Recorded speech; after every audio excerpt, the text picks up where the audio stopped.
darkness of hell, I encountered a familiar figure. Standing before me was Michael Jackson, an artist I'd admired.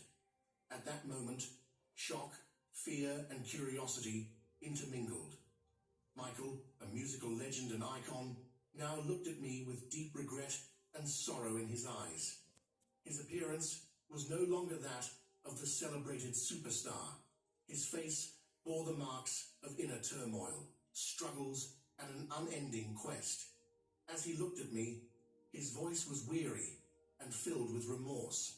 I didn't realize how much fame, wealth, and the pursuit of false happiness numbed my soul, he said.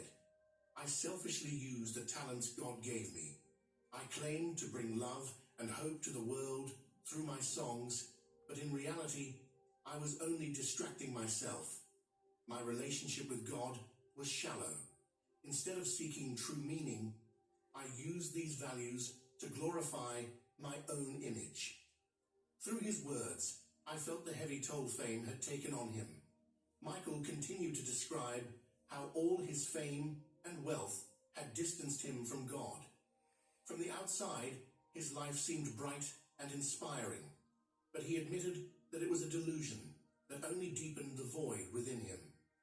My music, my dance, those captivating lights on stage, I thought they'd bring me happiness, but after every show, I felt an even deeper emptiness inside, he said, his voice trembling with sorrow.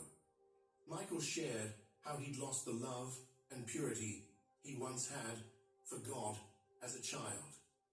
Caught in the grip of addictions and worldly desires, I ignored God and his true peace, he added. Through his fans and his presence on stage, he felt strong and independent from God. Yet now he realized how that strength had led him to lose his soul and over time to deeply forget God.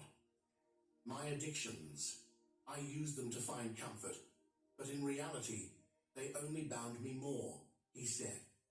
Instead of easing his inner unrest, those substances pulled him deeper into darkness. Michael shared that these addictions had blinded him to his need for God, ultimately leading his soul down a completely different path. He had spent his life chasing a false sense of happiness, never truly finding peace. I needed to turn to God to find real peace, he said, lowering his gaze.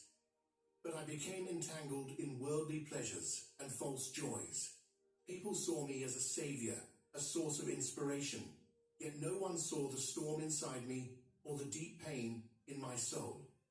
Instead of seeking true salvation and peace, I'd only clung to worldly pleasures and temporary successes. The weight of these confessions was evident on Michael's face. Looking at him, I felt his inner restlessness and how his search had always led to a dead end.